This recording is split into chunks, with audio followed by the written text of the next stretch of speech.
Hare Krishna, dear devotees. Let us chant one round of japa with Srila Prabhupada. Namo Om Vishnupadaya Krishna Preshtaya Bhutale Srimate Bhaktivedanta Swaminiti Namine. Namo Om Vishnupadaya Krishna Preshtaya Bhutale Srimate Bhaktivedanta Swaminiti Namine. Namaste Saraswate Deve Gauravani Pracharine Nirvishesha Shunyavadi Paschatya Deshatarine.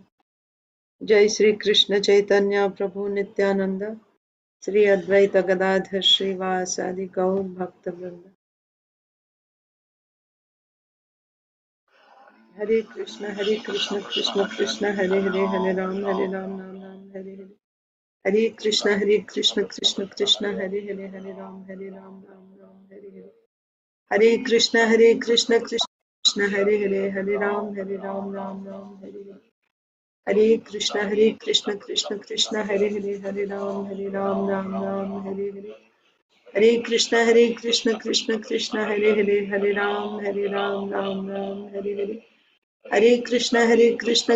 Krishna Hare Ram Ram Hare Krishna Hare Ram Ram Hare Hare. Hare Krishna Krishna Hare Ram Ram Hare Hare. Hare Krishna Krishna Hare Ram Ram Hare Hare. Hare Krishna Krishna Hare Ram Ram Hare Hare. Hare Krishna Krishna Hare Ram Ram Hare Hare. Hare Krishna Krishna Hare Ram Ram Hare Hare. Hare Krishna Krishna Hare Ram Ram Hare Hare. Hare Krishna Krishna Hare Ram Ram Hare Hare. Hare Krishna Krishna Hare Ram Ram Hare Hare. Hare Krishna Krishna Hare Ram Ram Hare Hare.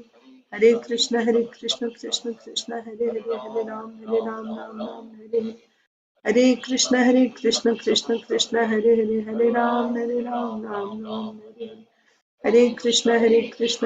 Krishna Hare Ram Ram Hare Hare. Hare Krishna Krishna Hare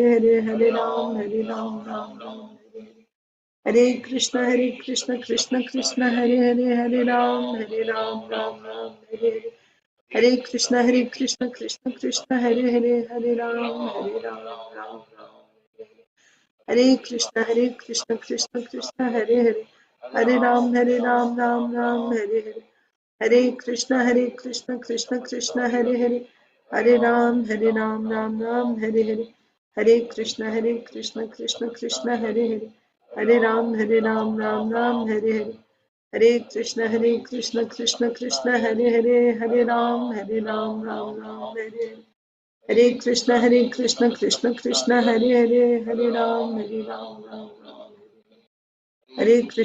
Krishna Krishna Hare Ram Hare Hare.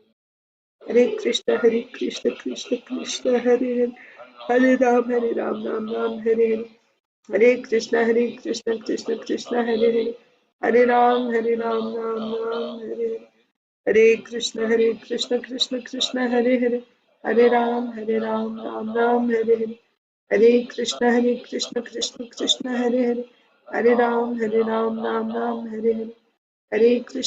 Krishna Krishna Hare Ram Ram Hare Hare. Hare Krishna Krishna Hare Ram Ram Hare Hare. Hare Krishna Krishna Hare Ram Hare Hare. Hare Krishna Krishna Ram Hare Hare.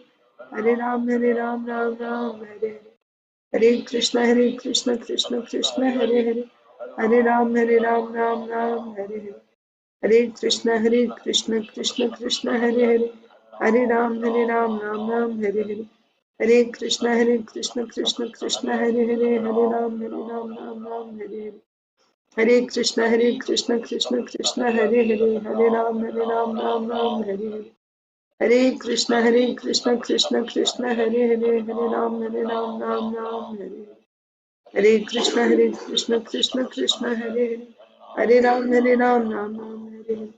Hare Krishna Krishna Hare Ram Hare Hare. Hare Krishna Krishna Hare Ram Hare Hare.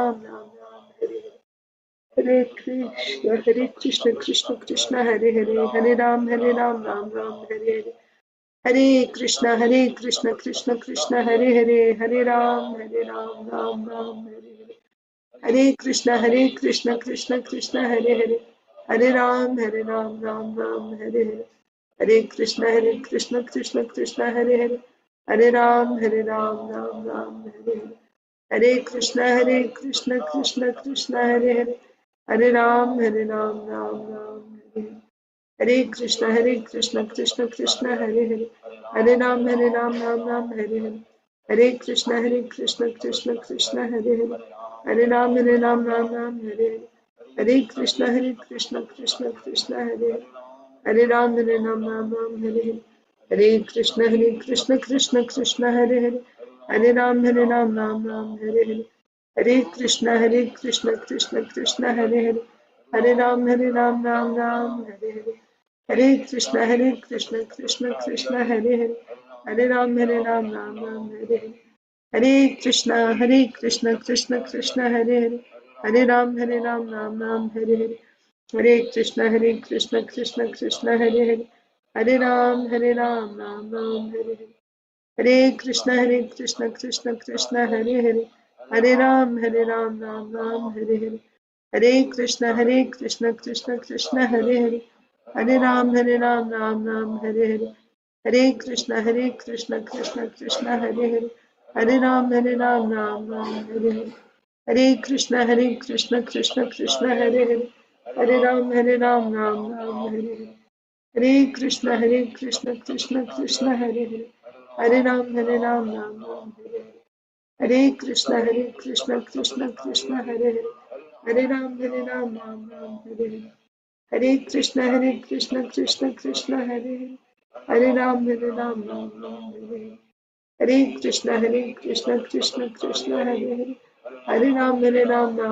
Hare Hare.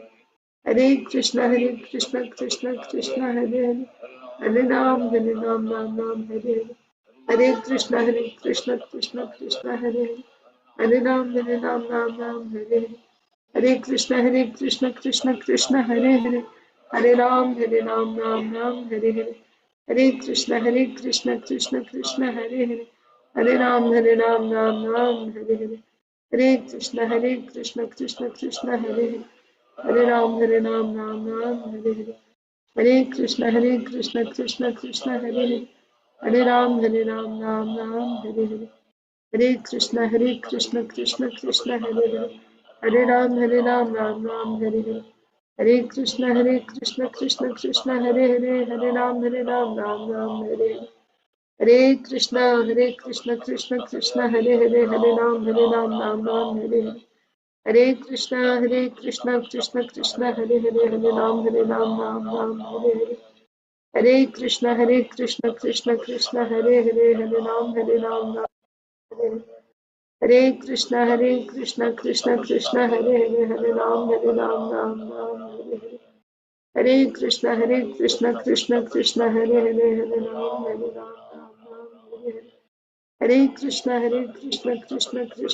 Hare, Hare Ram Ram Hare Krishna Krishna Hare Hare, Hare Ram Ram Hare Hare. Hare Krishna Krishna Hare Hare, Hare Ram Ram Hare Hare. Hare Krishna Krishna Hare Hare, Hare Ram Ram Hare Hare. Hare Krishna Krishna Hare Hare, Hare Ram Ram Hare Hare. Hare Krishna Krishna Hare Hare, Hare Ram Ram Hare Hare. Hare Krishna Krishna Hare Hare, Hare Ram Ram Hare Hare. Hare Krishna Krishna Hare Hare, Hare Ram Ram Hare Hare. Hare Krishna Krishna Hare Hare, Hare Ram Ram Hare Hare. Hare Krishna Krishna Hare Hare, Hare Ram Ram Hare Hare. Hare Krishna Krishna Hare Hare, Hare Ram Ram Hare Hare. Hare Krishna Krishna Hare Hare, Hare Ram Ram Ram Hare Hare. Hare Krishna Krishna Hare Hare, Hare Ram Ram Ram Hare Hare. Hare Krishna, Krishna Krishna, Hare Hare, Hare Ram, Ram Hare Hare. Hare Krishna, Krishna Krishna, Hare Hare, Hare Ram, Ram Ram Hare Hare. Hare Krishna, Krishna Krishna, Hare Hare, Hare Ram, Hare Krishna, Krishna Hare Hare, Hare Ram, Ram Hare Hare. Hare Krishna, Krishna Hare Hare, Hare Ram, Ram Hare Hare. Hare Krishna, Krishna Hare Hare, Hare Ram, Ram Hare Hare. Hare Krishna, Krishna Hare Hare, Hare Ram, Ram Hare Hare. Hare Krishna, Krishna Hare Hare, Hare Ram, Ram Hare Hare. Hare Krishna, Krishna Hare Hare, Hare Ram, Ram Hare Hare. Hare Krishna, Krishna Hare Hare, Hare Ram, Ram Hare Hare. Hare Krishna, Krishna Hare Hare, Hare Ram, Ram Hare Hare. Hare Krishna, Krishna Hare Hare, Hare Ram, Ram Hare Hare. Hare Krishna, Krishna Hare Hare, Hare Ram, Ram Hare Hare. Hare Krishna, Krishna Hare Hare, Hare Ram, Ram Hare Hare. Hare Krishna, Krishna Hare Hare, Hare Ram, Ram Hare Hare. Hare Krishna, Krishna Hare Hare, Hare Ram, Hare Hare. Hare Krishna,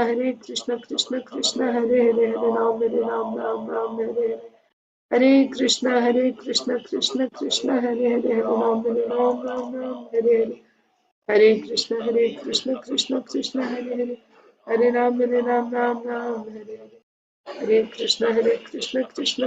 Hare Hare, Hare Ram, Ram Hare Hare.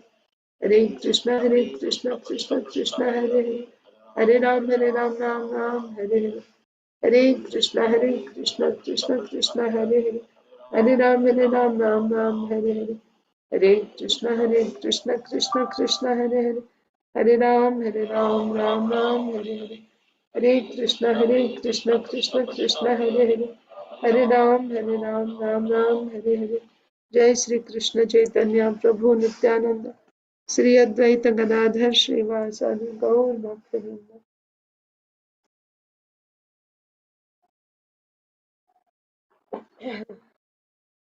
Om Namo Bhagavate Vasudevaya. Om Namo Bhagavate Vasudevaya. Om Namo Bhagavate Vasudevaya.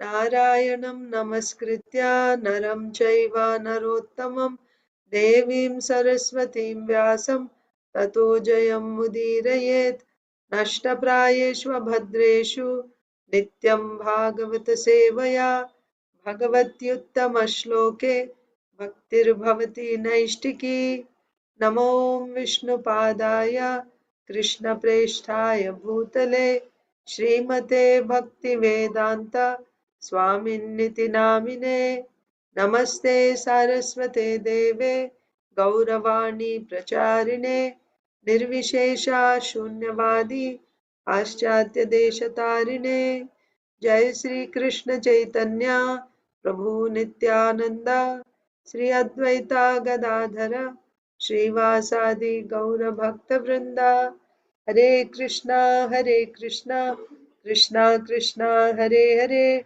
Hare Rama, Rama Rama, Hare Hare. ग्रंथराज Shrimad Bhagavatam की जय, Shrimad Bhagavad Gita as it is की जय, श्रील प्रभुपाद की जय, समवेत गौर भक्त वृंद की जय. Hare Krishna, dear devotees, welcome to Srimad Bhagavatam for All session. Today is Monday,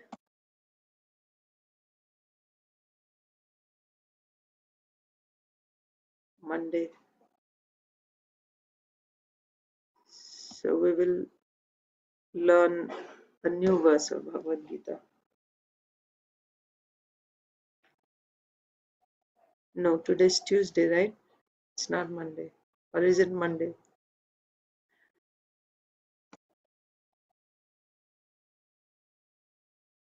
It's Tuesday. Tuesday. Okay. But we didn't have class on Monday, so we'll be learning a new verse. So the last one that we memorized was chapter 13, text 3.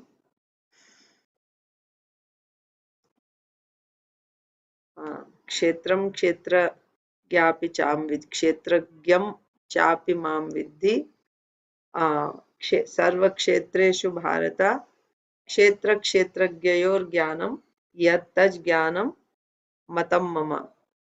O son of Bharata, you should understand that I am also the knower in all bodies. And to understand this body and its knower is called knowledge. That is my opinion. This was the verse that we memorized.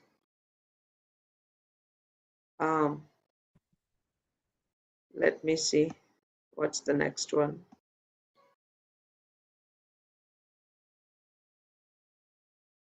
Actually, I could just look in the book, but it's okay.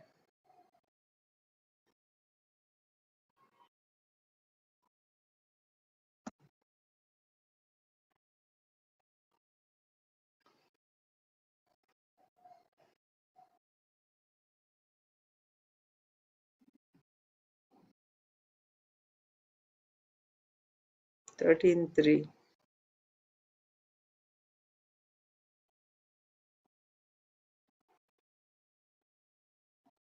Big one. 8 to 12. All together. 13, 8 to 12.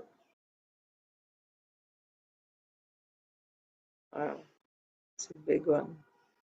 And I remember the last one that we memorized, a big one like this was Yatro Paramate Chittam Niruddham. 6, chapter 6. I think 20 to 24. Anyway, so let's memorize this one.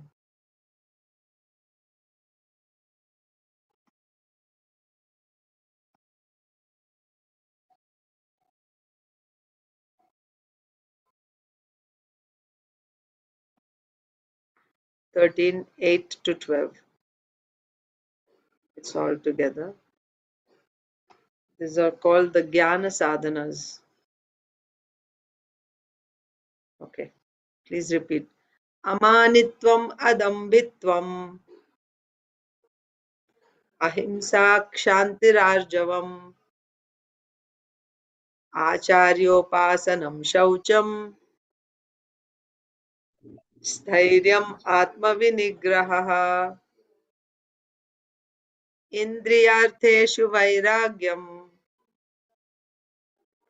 अनहङ्कार एव च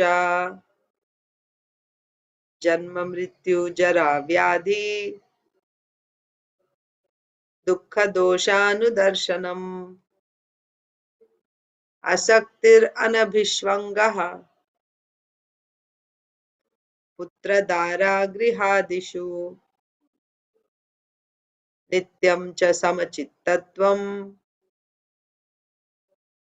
इष्टानिष्टोपपत्तिषु मयि चानन्ययोगेन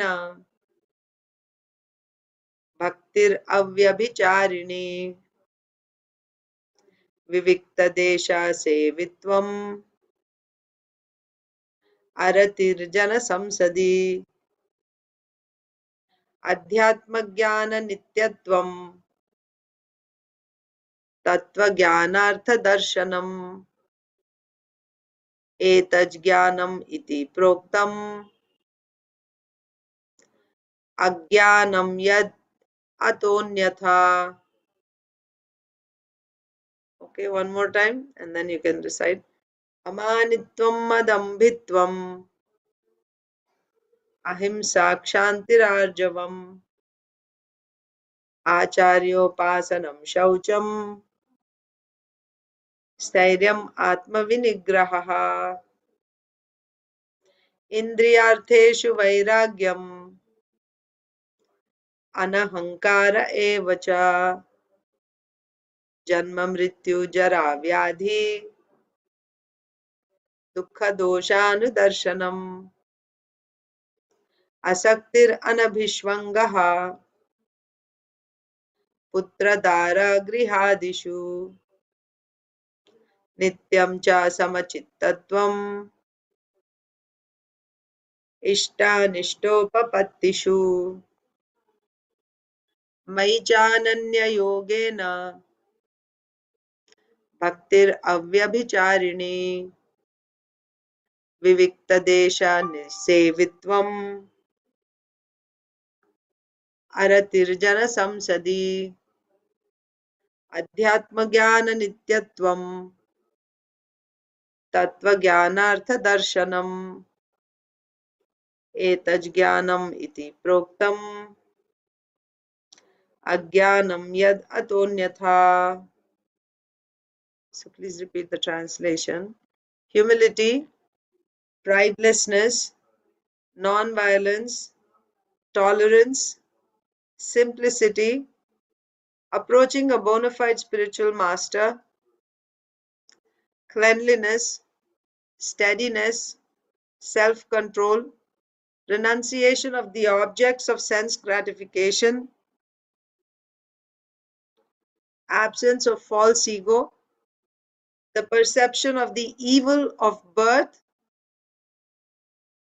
death, old age and disease, detachment, freedom from entanglement with children,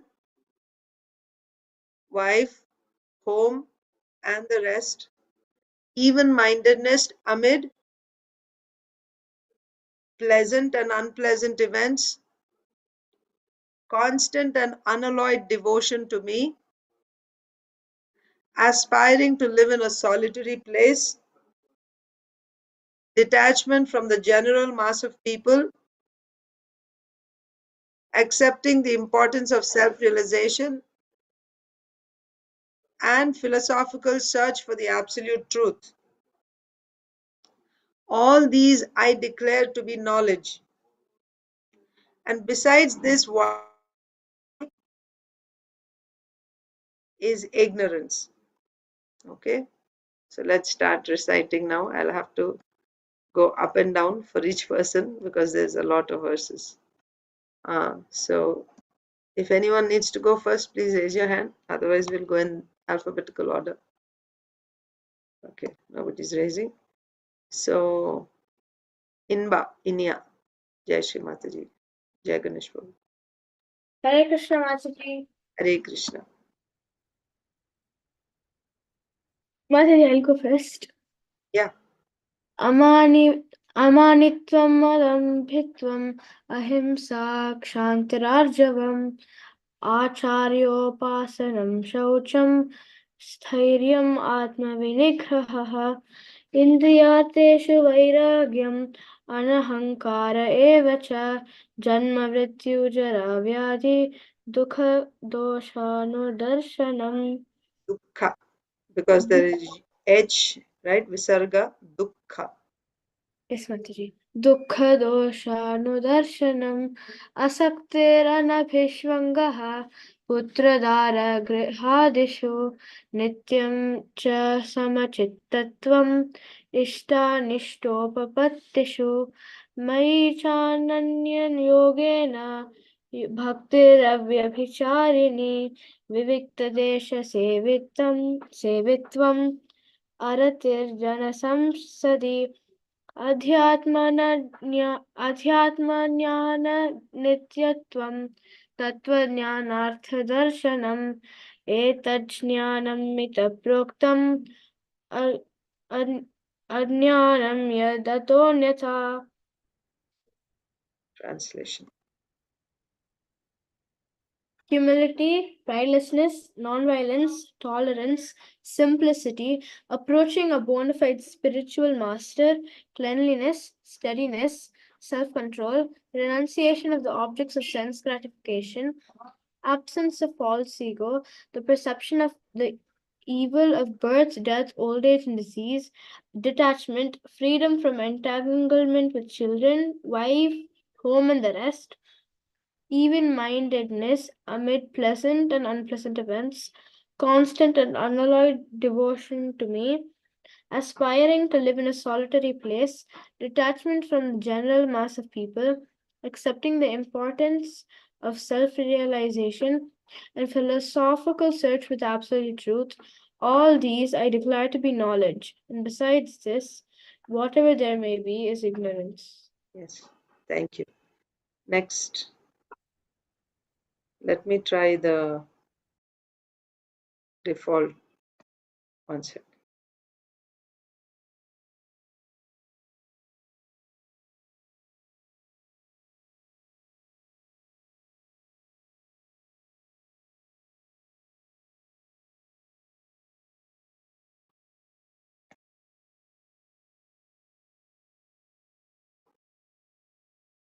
Okay, that might help.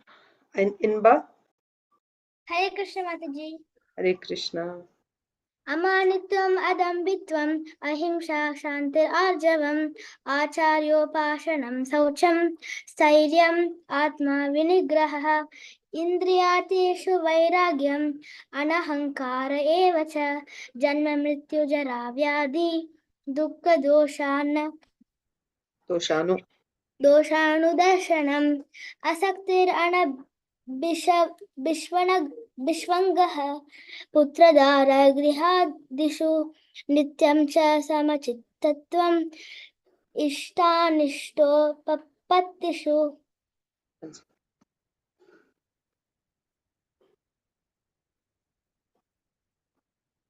Continue.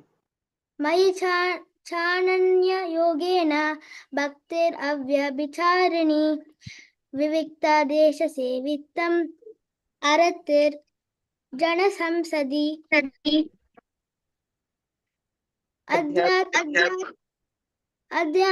अध्यात्मनित्यत्वं तत्त्वज्ञानार्थदर्शनम् एतज्ज्ञानम् इति प्रोक्तम् अज्ञानं यद् अतोऽन्यथा. Translation: humility, pridelessness, non-violence, tolerance, simplicity, approaching a bona fide spiritual master, cleanliness, steadiness, self-control, renunciation of the objects of sense gratification, absence of false ego, the perception of the evil of birth, death, old age, and disease, detachment, freedom from entanglement with children, wife, home, and the rest, even-mindedness, amid pleasant and unpleasant events, constant and unalloyed devotion to me, aspiring to live in a solitary place, detachment from the general mass of people, accepting the importance of self realization, and philosophical search for the absolute truth, all these I declare to be knowledge, and besides these, whatever there may be, is ignorance. Yes. Mataji and Prabhuji are there? No, Mataji. Isha. अमानित्वम् अदम्भित्वम् अहिंसा क्षान्तिरार्जवम् आचार्योपासनं शौचं स्थैर्यम् आत्मविनिग्रहः इन्द्रियार्थेषु वैराग्यम् अनहङ्कार एव च जन्ममृत्युजराव्याधि दुःखदोषानुदर्शनम्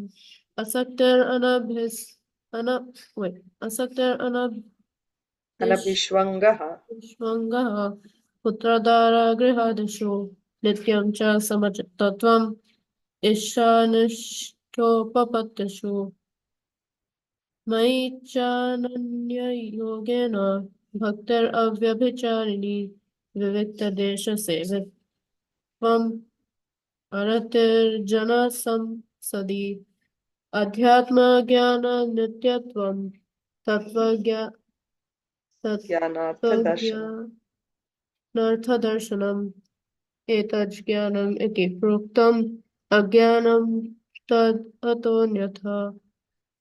Humility, pridelessness, nonviolence, tolerance, simplicity, approaching a bona fide spiritual master, cleanliness, steadiness, self-control, renunciation of the objects of sense gratification, absence of false ego, the perception of the evil of birth, death, old age, and disease, detachment, freedom from entanglement with children, wife, home, and the rest, even-mindedness, amid pleasant and unpleasant events, constant and unalloyed devotion to me, aspiring to live in a solitary place, detachment from the general mass of people, accepting the importance of self-realization, and philosophical search for the absolute truth.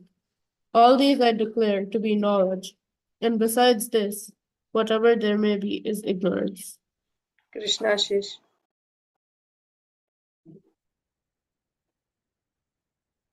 अमानित्वम् अमानित Adambhitvam.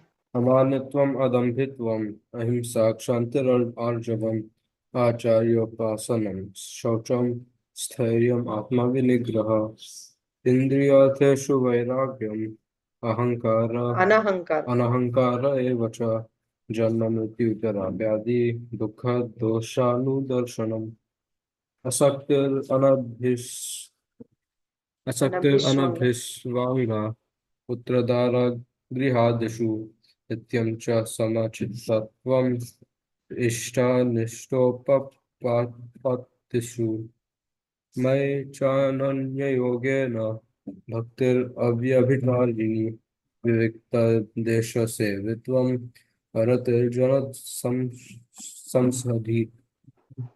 अध्यात्मजननित्यत्वं तत्त्वजन ज्ञानार्थदर्शनम् एतत् ज्ञानम् इति प्रोक्तम् अज्ञानं यदतोऽन्यथा humility, pridelessness, non-violence, tolerance, simplicity, approaching a bona fide spiritual master, cleanliness, steadiness, self-control, renunciation of the objects of sense gratification, absence of false ego, the perception of the evil of birth, death, old age, and disease, detachment, freedom from entanglement with children, wife, home, and the rest, even-mindedness, amid pleasant and unpleasant events, constant and unalloyed devotion to me, as aspiring to live in a solitary place, detachment from the general mass of people, accepting the importance of self-realization, and philosophical search for the absolute truth. All these I declare to be knowledge, and besides this, whatever there may be is ignorance. Madhava. Sorry.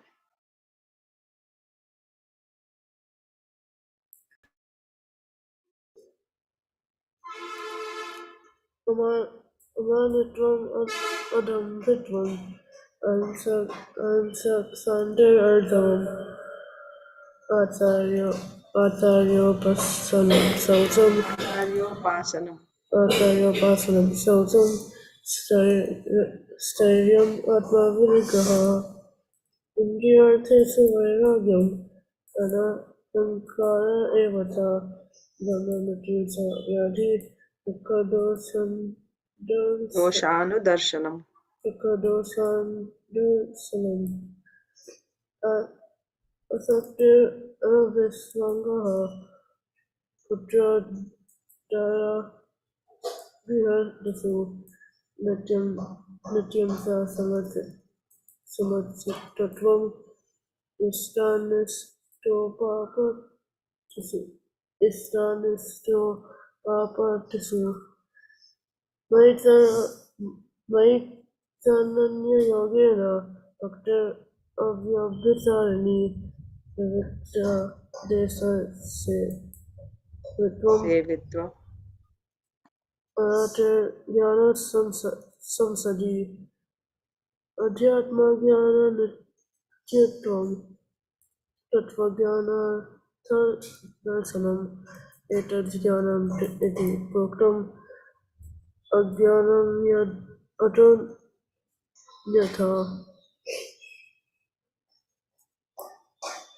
Humility, timelessness, non-violence, tolerance, simplicity, approaching a bona fide spiritual master, cleanliness, steadiness, self-control, renunciation of the objects of sense gratification, absence of false ego, the perception of the evil of birth, death, old age, and disease, detachment, freedom from entanglement with children, wife, home, and the rest, even-mindedness amid pleasant and unpleasant events, constant and unalloyed devotion to thee, aspiring to live in a solitary place, detachment from the general mass of people, accepting the importance of self-realization, and philosophical search for the absolute truth. All these I declare to be knowledge, and besides this, whatever there may be is ignorance. Rasapriya.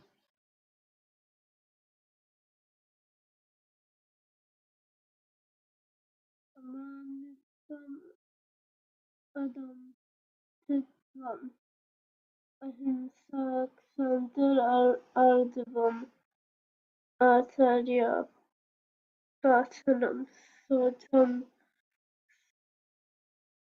Charyam Atma Vinigraha, Indriyatesu Vairagyam, Anahankara Evacha, Janma Mrityu Jara Vyadhi Dukha Dukhadosanudarsanam, Asaktir Anabhisvanga Patradara Grihadso Nityam Sa Samatitvam Nistan Nishopapapatsu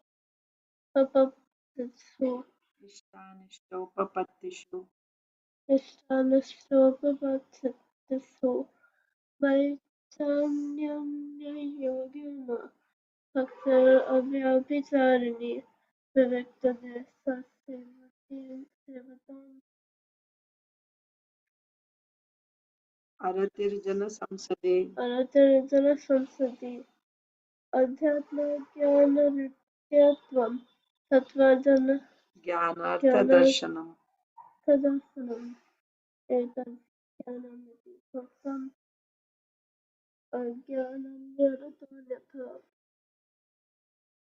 Humility, pridelessness, nonviolence, tolerance, simplicity, approaching a bona fide spiritual master, cleanliness, steadiness, self-control, renunciation of the objects of sense gratification, absence of false ego, the perception of the evil of birth, death, and old age and disease, detachment, freedom from entanglement with children, wife, home, and the rest, even-mindedness, and amid pleasant and unpleasant events, constant and unalloyed devotion to me, aspiring to live in a solitary place, detachment from the general mass of people, accepting the importance of self-realization and philosophical search for the absolute truth.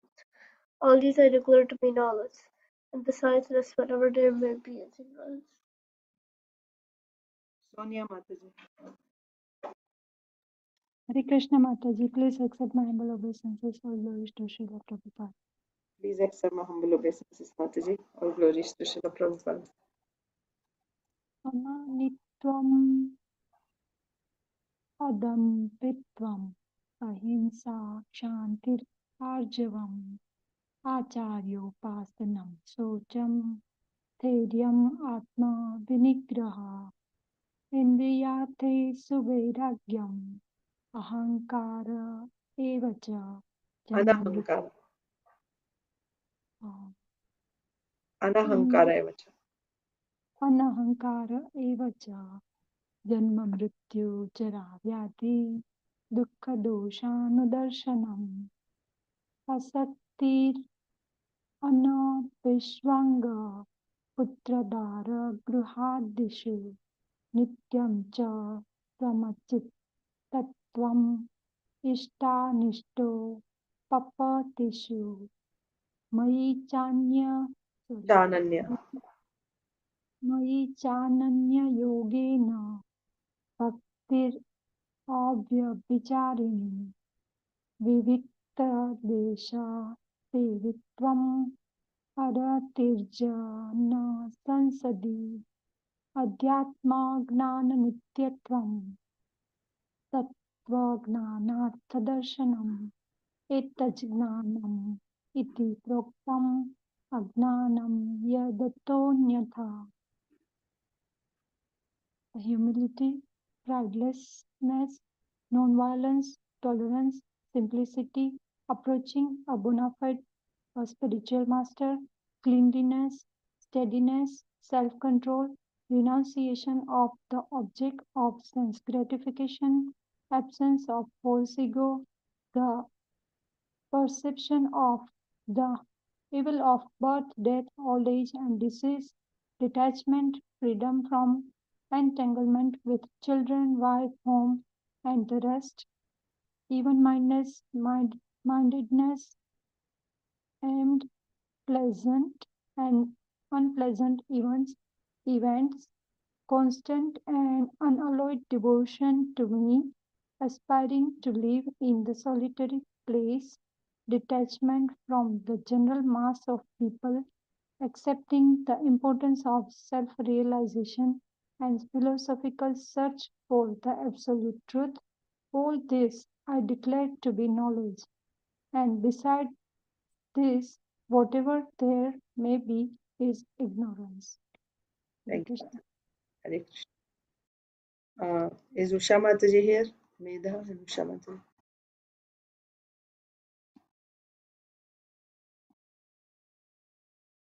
No, right?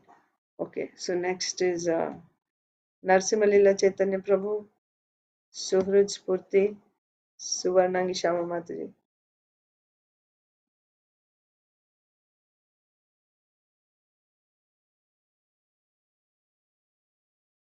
Spurti. Hare Krishna Mataji. Hare Krishna. You're going to go ahead. Amanvitvam Adab. You want to say after me? I'll say each line and you'll say after me. Amanitvam adambitvam Amanitvam Adambitvam ahimsa kshantir arjavam Ahimsa Shatir Arjavam acharyopasanam shaucham Acharyopasanam Shocham स्थैर्यम् आत्मा विनिग्रहः Stainam Atmani Vigraha विनिग्रहः Vinigraha इन्द्रियार्थेषु वैराग्यम् Indriyateshu Vairagyam अनहङ्कार एव च Anahankara Evacha जन्म मृत्यु जरा व्याधि Janma Mrityu Jara Vyadhi दुःख दोषानुदर्शनम् Dukkha Doshanu Darshanam असक्तिर् अनभिष्वङ्गः Ashaktir Anabhishpangaha पुत्रदारा गृहादिषु Puttradara Grida Hishu गृहादिषु Gridhadishu नित्यं च समचित्तत्वम् Nityam Cha Samachit चित्तत्वम् Yam Chittatvam इष्टानिष्टोपपत्तिषु Ishtanushtopapatishu मयि चानन्ययोगेन Acharena Yogena मयि चानन्ययोगेन Mayi Chananya Yogena भक्तिर् अव्यभिचारिणी Bhaktir Abhyavicharini विविक्तदेश सेवित्वम् Vivitva Desha सेवित्वम् Devitvam अरतिर्जन संसदि Aratir Jana Samsati अध्यात्मज्ञान नित्यत्वम् Adyama Adyata Jnana Nityatvam अध्यात्म Adyatma ज्ञान Jnana Nityatvam तत्त्वज्ञानार्थ दर्शनम् Tattva Darshanam एतज् ज्ञानम् इति प्रोक्तम् Etajnanam iti proktam अज्ञानं यद् अतोऽन्यथा Ajnanam yatotata अज्ञानं यद् अतोऽन्यथा. Ajnanam yat atonyata. Very good translation. Humility, pridelessness, non-violence, tolerance, simplicity, approaching a bona fide spiritual master, cleanliness, steadiness, self-control, renunciation of the object of sense gratification, absence of false ego, the perception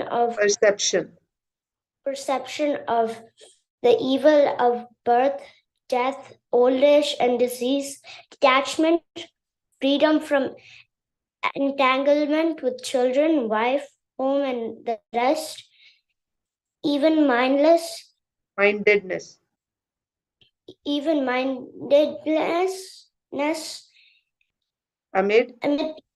amid pleasant and unpleasant events, constant and unalloyed devotion to me, aspiring to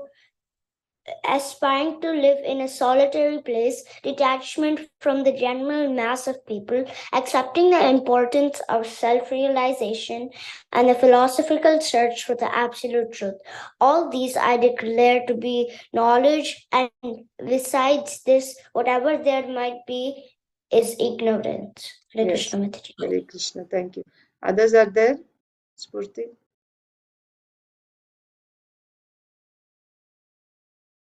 Not No, there? Mataji. Oh, okay. So next, Priyanka Haripriya Mataji.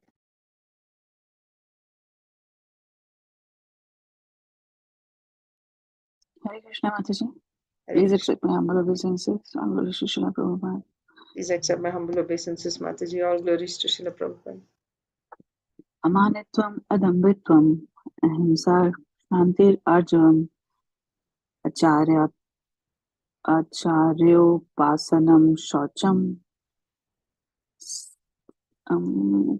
स्थैर्यम् विनिग्रहः इन्द्रियार्थेषु वैराग्यम् अनहङ्कार एव च जन्ममृत्युजराव्याधि दुःखः दोषानुदर्शनम् असक्तिरनभिष्वङ्गः अनासक्तिरनभिष्वङ्गः पुत्रदार्गृहादिषु नित्यं च समचित्तत्वम्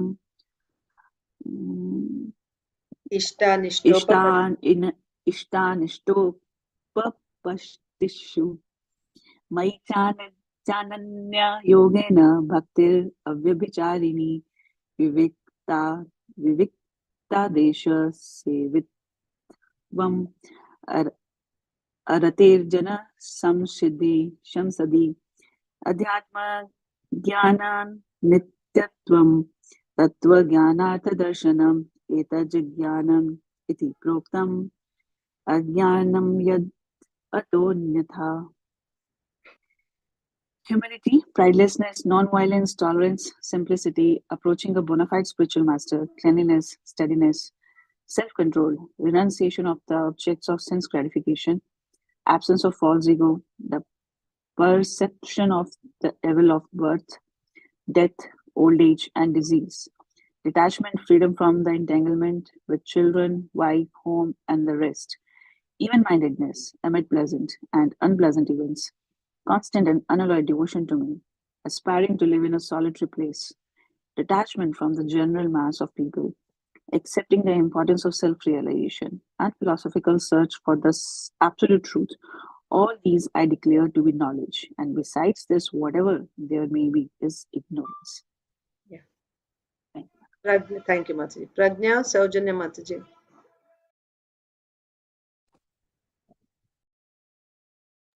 Mataji, I just need 1 minute. If somebody can carry on, then I can read right after that. You're the last person. Oh, okay. I think Pragya left just now, right? Just left, Mataji. So that's why I was just rushing back. I can read, Mataji. Yeah.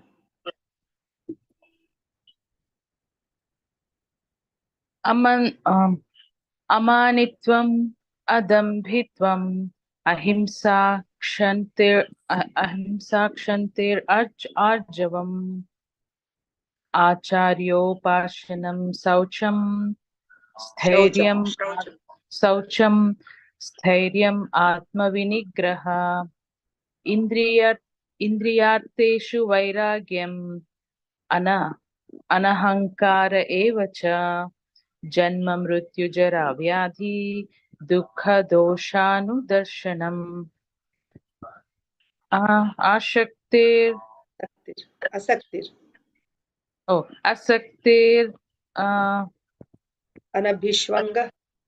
Asaktir anabhishvanga putradara gruhadishu nityam cha samachitvam samachittatvam ishtanishtopatishu ishtanishtopatishu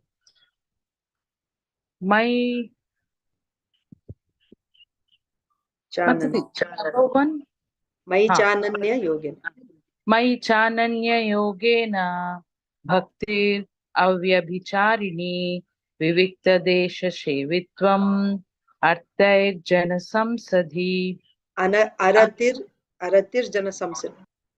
aratir jana samsadhi adhyatma gnana nityatvam tattva gnanartha darshanam etaj gnanam iti proktam Agnanam yadyatonyata. Atonyata. Humility, pridelessness, non-violence, tolerance, simplicity, approaching a bona fide spiritual master, cleanliness, steadiness, self-control, renunciation of the objects of sense gratification, absence of false ego, the perception of the evil of birth, death, old age, and disease, detachment, freedom from entanglement with children, wife, home, and the rest. Even-mindedness amid pleasant and unpleasant events, constant and unalloyed devotion to me, aspiring to live in a solitary place, detachment from the general mass of people, accepting the importance of self-realization and philosophical search for the absolute truth. All these I declare to be knowledge. And besides this, whatever there may be is ignorance. Thank you. Hare Krishna. Anyone else? Everyone has recited? Okay. So let's read Srimad Bhagavatam. Just a quick note on this verse. So these verses, there's actually 5 verses. So the conclusion is all these, whatever we have read, humility, pridelessness, non-violence. So these are called jnana sadhanas. That means by practicing all these, one will get knowledge at the end. So these are jnana sadhanas. So Krishna is saying that these are jnanam. All these things is knowledge. And anything other than these things is not knowledge, or it is ignorance. Why Krishna is saying this? Because at the beginning of this chapter, Arjun asked Krishna 6 questions. What was those 6 questions? Anyone remembers? What are the 6 questions that Arjun asked Krishna at the beginning of the 13th chapter? Okay, I'll just tell you. What is kshetra? What is kshetragya? What is jnana? And what is jnanam and gyayam?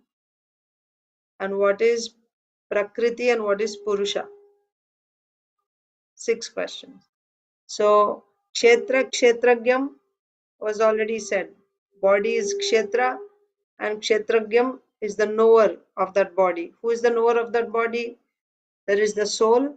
But Krishna said, that's the 3rd verse that we memorized. I am also a knower. So knowers, there are 2, the soul and the super soul. Then in that case, what is knowledge? To know the body and its knower is called knowledge. So there, to know the body and knower means body is body, right, made of material energy, and this body, and the knower means the individual soul as well as the super soul. To know these 3 things is called knowledge. There it is said.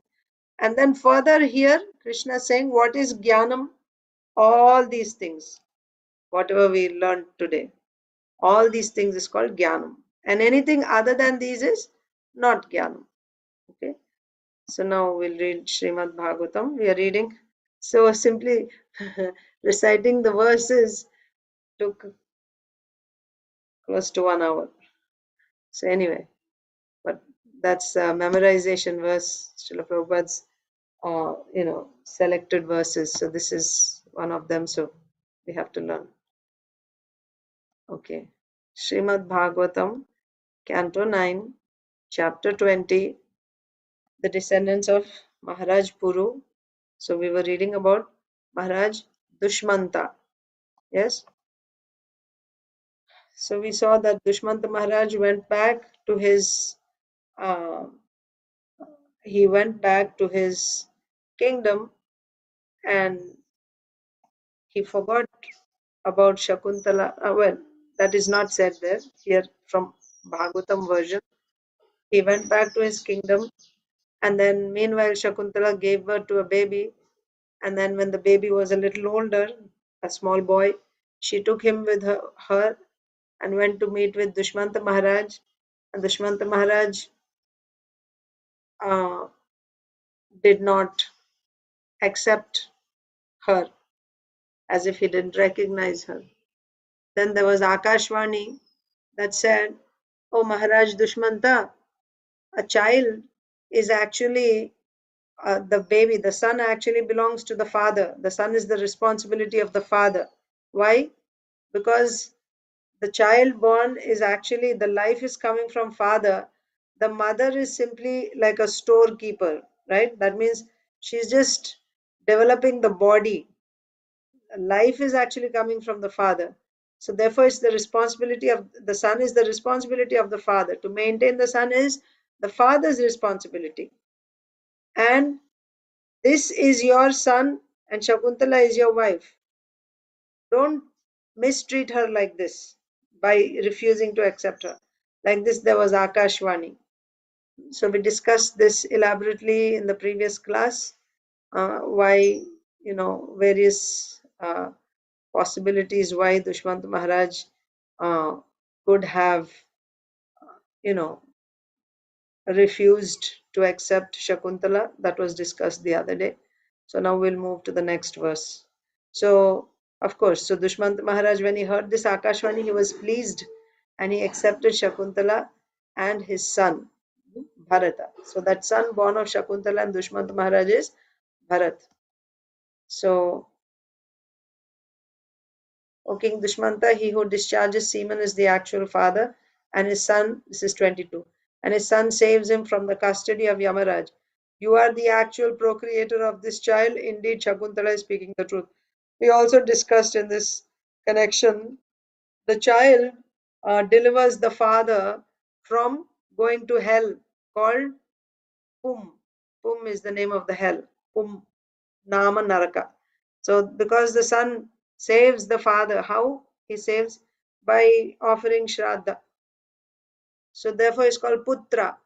That means one who delivers the father from going to the hell called Pum is called Putra, because delivering is Trayate, Putra. Right? So there we read how the son is delivering only the father, not the mother. So that was also discussed at length the other day. So therefore the mother will do well if she holds on to her husband, if she is faithfully serving her husband. Then when the father is delivered by the son, because the mother is faithful to father, when father is delivered, mother will also be delivered. But there is no verse in the Shastra that says that the son will deliver his mother from going to hell. There's no such verse. The son will deliver the father. There's a verse saying that. But the son will deliver the mother is not said. And how the mother will be delivered? When she remains faithful to her husband. And the husband is delivered, wife will also be delivered. But if she separates from the husband, that's why Prabhupada brings the point, there should not be any divorce. If the wife separates herself from the husband, and then the son is performing Shraddha, and by that the father is delivered, the mother is not going to be delivered, because she separated herself from the husband. So husband is getting delivered, she won't get delivered. So for her for her own benefit, she should remain chaste to her husband.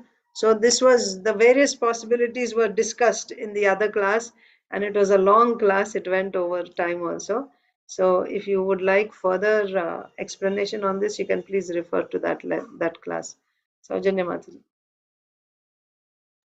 Mataji, I heard the class and I had the question. That's why I just Okay. raising. If someone doesn't have sons, it's nothing is mentioned about that. That's why they want a son. That is true. They should have a son. Otherwise, they won't be delivered. That's why you will see in the Varnashram system, the parents want a son, isn't it?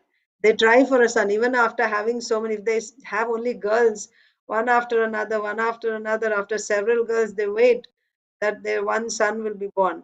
And finally, when the son is born, then they'll feel, now we got someone who will deliver us. So, yeah, son is required. So, of course, this is the Karma Kanda section, of course. But yeah, son is required. But if you take to Bhakti, it's a different story. That's not Karma Kanda. So that's the thing. So in Bhakti, you take shelter of Krishna and you're delivered. It's so again, who is qualified to do karma and who is qualified? We come back to the same point, right? So it's like bhakti has highest authority, highest power. So if you're doing bhakti, if you come to bhakti means you come to the standard of pure devotional service. If you come to that standard of pure devotional service, it's like you have $100. Do you need $10 now separately? No, it's already there. $10 are there, $20 are there, $50 are there. That is why we will all do good. I mean, it's to our best, in our best interest to come to the stage of pure devotional service. Everything is improved. You're not required to do any karma. You're not required to have a son or anything. Remember Mahabharat, Pandu Maharaj, he had he was actually cursed by Kindama Rishi. Kindama Rishi cursed him because when he was engaged in procreating, Kindama Rishi was engaged in procreating, but because they were in the forest and they didn't have a home or anything, they were just living like sadhus. And it's not nice for human beings to do that act openly. So he took the form of a deer, and his wife also became a deer. And then they were in the in the middle of producing a child, like procreating. He was like he was impregnating her when Pandu Maharaj shot an arrow. He didn't realize. He just shot an arrow. Shabdavedi, right? Like by sound, you shoot an arrow. So he just heard the sound and he thought maybe it's some wild animal or something. He shot the arrow and it went and pierced the male deer, the husband. So the result was he could not have a son. So he was dying without having a son. So he was married, he had a wife, but he had no son. So then he said, so you spoiled my future because I couldn't have a son and I was engaged in producing a child and you have, killed me. So I curse you that you will never be able to engage in the same activity with your wives. If you ever try to procreate or to produce children from your wives, you will die. At that very moment, you will die. That was the curse. Okay? So then Pandu Maharaj from that time onwards decided that now I will not, he made his life, already he was living a simple life because he was living in the forest. But from that moment onwards, because now he has to refrain. First of all, he told his wives that he was taking now like sannyas, right? He will just, live in the forest and you go back to the palace because this is the curse I received. And both the wives said, no, we will also accept whatever austerities you accept, we will also accept. We don't want children or anything. We are not expecting anything. We just want to follow you. We just want to serve you. So then he accepted that. So the three of them, they were living very, very austere lives, eating simple and very simple austere lives they were leading. And then Pandu Maharaj was also associating with the sages that lived in the forest. They would perform these yagyas. So once he also, after the whole, they were all ascending to the heavens, and he was also going with them. He tried to go with them, and they said, you cannot go because you have not fulfilled all your debts. So every person has 3 debts, as far as I remember from Mahabharata. 3 debts. So you have debt to your ancestors, right? The family in which you are born. What is that debt? That family has given birth to you. Now it is your responsibility to give them someone who will continue that lineage. That means you have to give a son who will continue that lineage. You have that debt to that family. And of course, there's other debts. You have debts to the demigods, and you have debts to the people, other people in general, and other living entities, because you take from all of them, right? From demigods you get sun, you get rain and oxygen, air, everything, right? And to other living entities, cows give you milk, and like that, your neighbors, like that. So you have debt to all of them. Then there's a way to be relieved from these debts. But as a grihastha, when you take sannyas, then you don't have that debt, right? You have taken sannyas. But Pandu Maharaj is a grihastha, and he did not give a son. So therefore, because he did not fulfill that debt, he could not go to higher realms. That's why now he was morose. So he told his wives that we need to have children, but I cannot procreate, because if I do, then I will be killed. So, and there's no way that his wives would have children without him. And without giving a son, now he's not able to fulfill the debt to his ancestors. That's why he was very sad. That's when Kunti Maharani came up with a solution. She had never said this to anyone, but now she saw this was the only way, only solution to the problem. So she said, when I was young, I got this benediction from Durvasa Muni. He was pleased with my service. And then he asked me, he wanted to give me some boon. I didn't know what to ask. So I said, I don't have anything in my mind that I want, but you just give me whatever you think will be useful to me in future. You are Trikalagya, past, present, and future. So you just give me whatever you think will be useful to me. So that he gave me a mantra, and he said, by chanting this mantra, you can invite any demigod and he'll give you a son. So she said, so don't worry that you're not able to give a son. By chanting this mantra, I can get a son from any demigod. So she was an earthly lady, and getting a son from a demigod would not spoil her chastity, right? So then he said he was very enlivened, and that's when he encouraged her first to call Dharmaraj, and then Yamaraj, and then Vayudev, and then Lord Indra, like that. So that means, why I'm saying all this, yeah, it is important to have a son. If you're following that, not if you're following, that is the system. The Vedic system is, because we are all, to start off, we are all in the karmi, not even karmi actually, right? In the present day, we are in the vikarmi stage. So what is the way to save oneself from gliding down to lower realms is to follow the Vedic injunctions, how to live, right? So therefore, it is necessary. If you're living, then what happens? Because everyone is looking out, is after sense gratification. in the conditioned stage, isn't it? Everyone is after sense gratification. They want, some material advancement. But if that material advancement and sense gratification, if it is done according to Vedic injunctions, then that becomes karma kanda, right? You do yagyas and you follow the Vedic injunctions, and then by that, whatever you get as a blessing by doing that yagya from the demigods, right? Then that you accept that for your enjoyment. By that, you don't get any sinful reaction. That's the whole idea, because we want sense gratification. But higher than that would be jnana.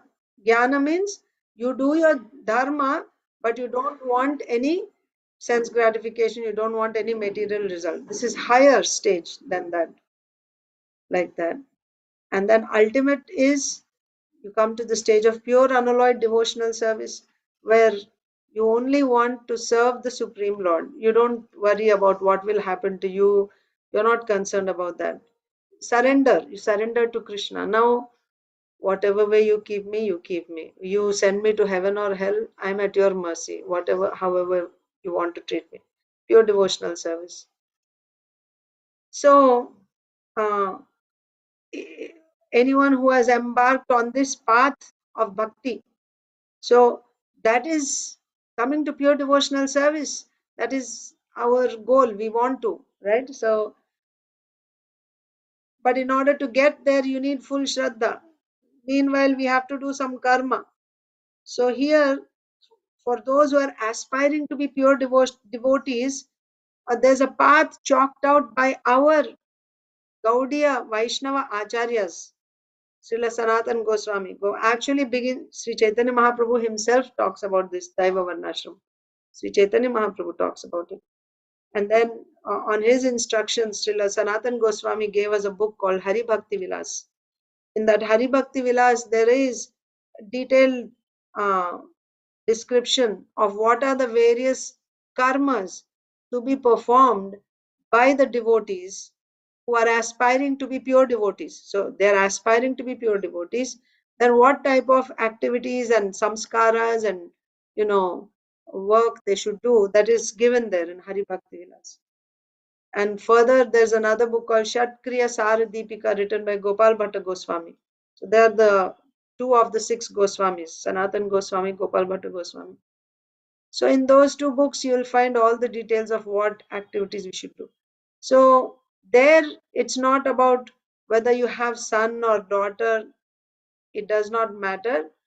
It's about whatever you have, you offer to Krishna. And it's not about whether I go to heaven or hell, whether I'll get enjoyment or not. That's not our concern. We all want to come to the platform of pure devotional service, which is Anyabhilashita Shunyam Jnana Karmadhyanavritam Anukulyena Krishnanushilanam. Right? Without having any other desire, we want to use everything that we have within our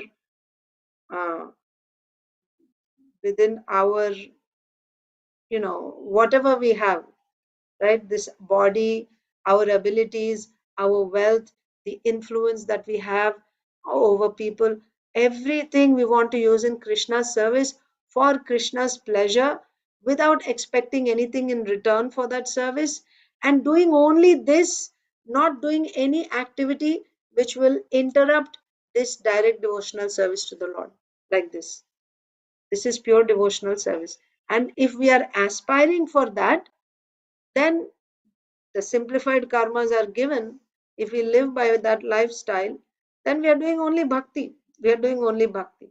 Then we are in Krishna's hands. Then you don't have to worry about, so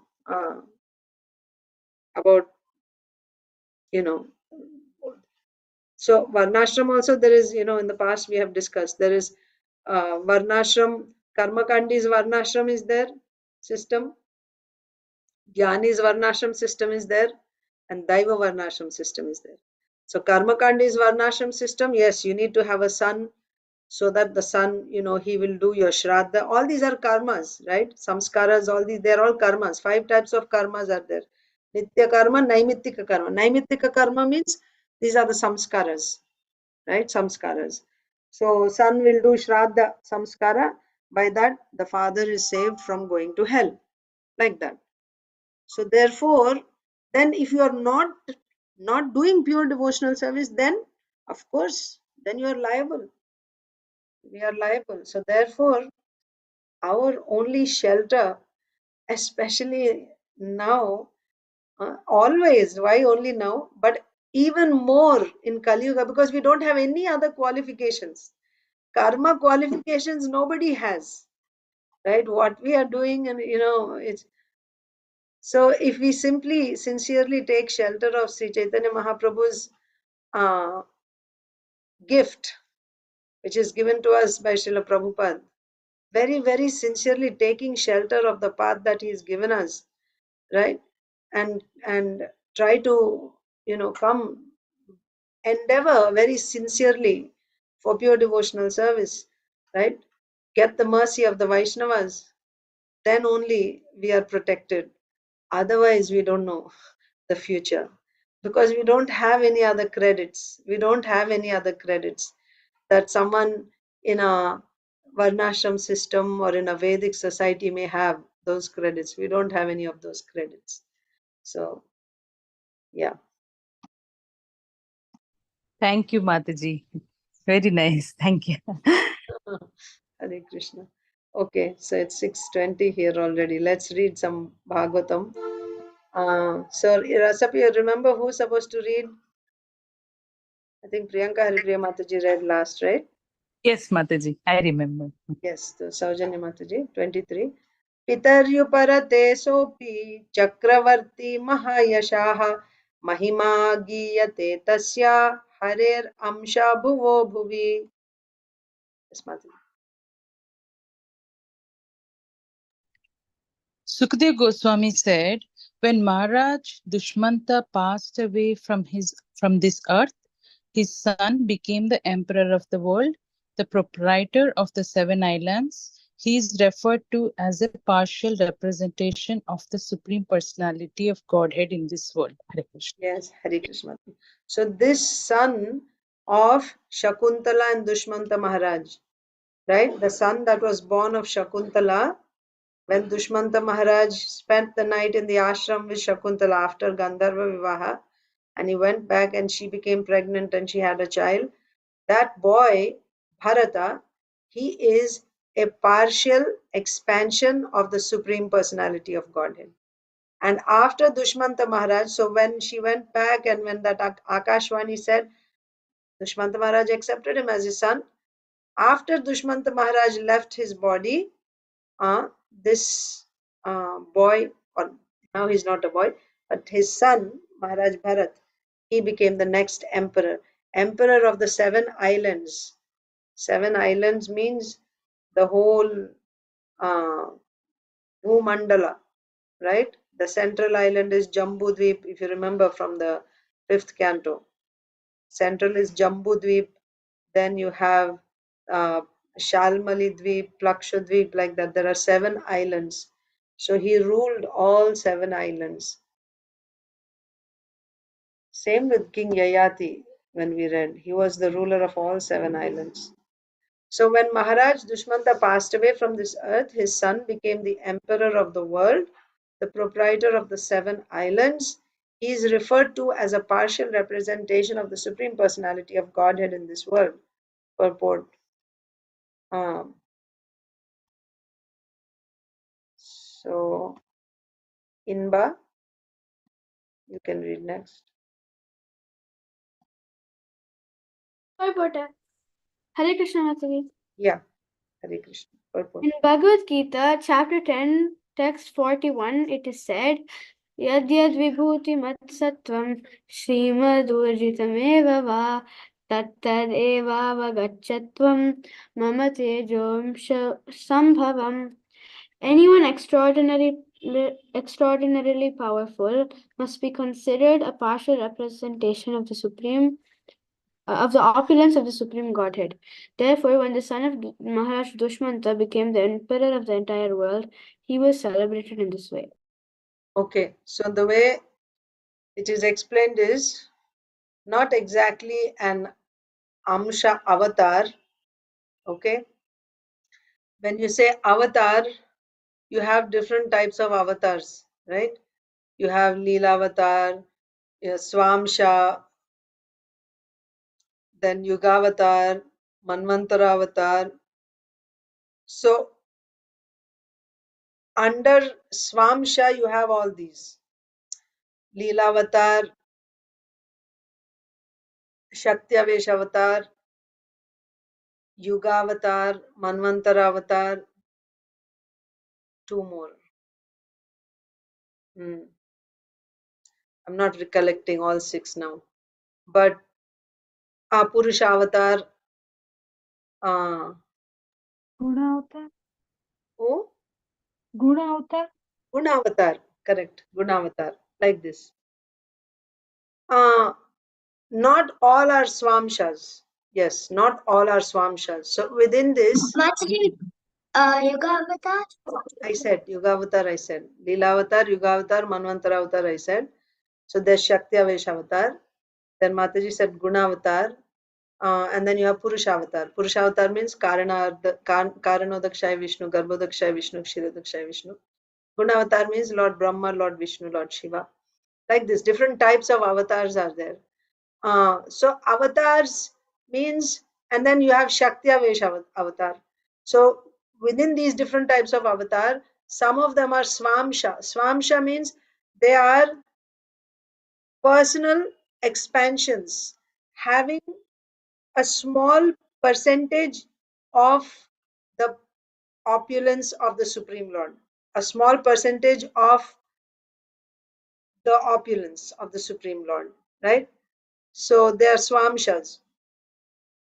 And then Shaktiavesh avatar. Swamsha means himself, the Supreme Lord himself, but he's only manifesting a portion of his opulence. He himself comes in a particular form for a particular function, and he just manifests that much of his power which is required for that function. He's not fully manifesting himself. Fully manifesting is who? Swayam Bhagavan, Krishna. He is 100% full manifestation of the Supreme Personality of Godhead. And the others are partial manifestations of the Supreme Personality of Godhead. But they are Swamsha, meaning he himself is coming, but he's only showing just like that. Remember the peacock feather, right? When you tilt the peacock feather, you see different colors. You bend it in one way, then you will see only orange color.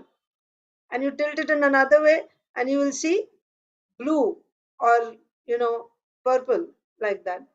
So, like that, the Supreme Lord is like, when he comes in a particular form, you're seeing only that aspect of him. Okay, but they are Swamsha himself. He's coming, but he's only manifesting a certain aspect of him. That is Swamsha.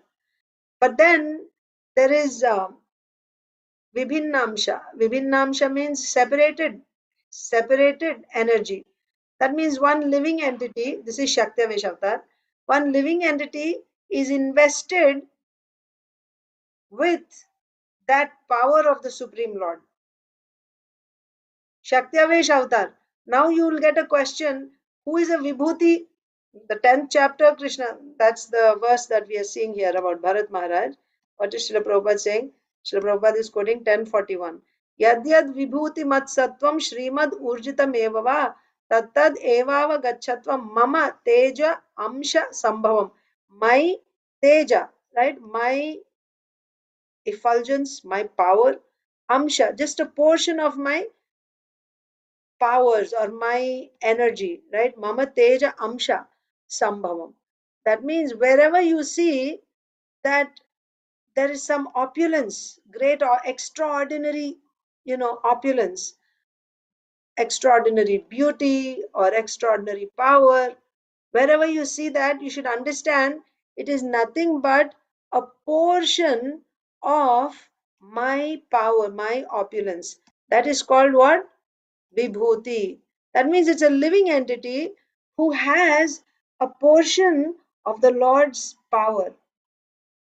A portion of the Lord's power is invested in a living entity, so that living entity is now extraordinary compared to all other living entities. He will shine with that power. That's called Vibhuti. So in that Vibhuti, we saw a whole list. Airavata is a Vibhuti amongst all elephants. Lion is the Vibhuti amongst all animals. Indra is a Vibhuti amongst all the demigods. So now you may get a question, what is the difference between Shaktavesha avatar and a Vibhuti? Shaktavesha avatar is also a living entity that is invested with the power of the Lord. Vibhuti is also a living entity that is invested with the power of the Lord. What is the difference between Vibhuti and Shaktavesha avatar? Anyone knows? How do you know the difference? Yes, Inia? Mataji, Vibhuti is like a fragment or a part of the Supreme Lord, but Shaktivesh Avatar is the Supreme Lord's power instilled in a living entity. Then what is Vibhuti? Fragment of? The Supreme Lord. Fragment of the Supreme Lord? No. Or an opulence. Then what is Shaktiavesh then? An incarnation of the Lord, who is a living entity with the power of the Supreme Lord instilled in them. Okay, and Vibhuti is just the power, not the living entity? I'm not sure. Not sure. Okay. Yeah. Okay. Anyone else wants to try? What's the difference between Vibhuti and Shaktiavesha avatar? Okay. Nobody wants to try. So it's the same thing, but the proportion is different. That's all. Both are the power of the Supreme Lord, the opulence of the Supreme Lord invested in a living entity. Vibhuti also and Shaktivesh avatar also. But Vibhuti is very insignificant proportion of the Lord's power. That's why it's Vibhuti. Shaktivesh avatar has compared to Vibhuti, Shaktivesh avatar is more, a lot more of the Lord's power, which is invested in a living entity. Both are invested in a living entity, but Shaktiavesh has more. It's like, when you meet a certain standard, then it is qualified as an avatar. That much power is there, then it is an avatar. If it's not at least that much, then it is categorized as Vibhuti, like that. Okay. So, about Bharat Maharaj, what is said? The verse is saying that Bharat Maharaj is a partial representation of the Supreme Personality of Godhead. Partial representation of the Harer Amsha, it is said. Harer Amsha. So then you may think, oh, this is Shaktiavesh avatar, you may think, right? But it is clarified here in the purport that he is actually Vibhuti. Anyone extraordinarily powerful must be considered a partial representation of the opulence of the Supreme Godhead. Therefore, when the son of Maharaj Dushmanta, who is that? Bharat Maharaj, became the emperor of the entire world, he was celebrated in this way. Okay, so we understand that it is Vibhuti.